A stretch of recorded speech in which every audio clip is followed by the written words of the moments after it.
I just bought a bus. I'm turning this bus into a bus stop. The bus has finally arrived out here in Marceline, and at 35 foot long, she is looking gorgeous. Too bad I gotta cut her in half. Today, this is the fucking bane of my existence, but we'll get to that in a second. First thing I had to do was gut all the interior, that is seats, seat belts, poles, the seat belt buckles, and all kinds of other shit that was screwed and riveted all over this bus. This part was definitely a labor of love. I think I unscrewed 100 and something screws and tore out another 200, 300 pounds of just bullshit. These mats were just glued to the wall and they had a really thick trim piece around them.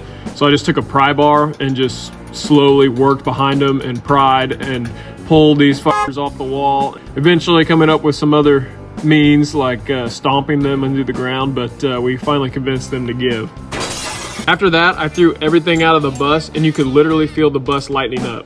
Oh, hell yeah, that's clean. Get the fuel tank cover off, I had to use a punch and punch the centers out of these rivets. And what that's doing, it's releasing the tension on these rivets, so I should be able to just pop them right off.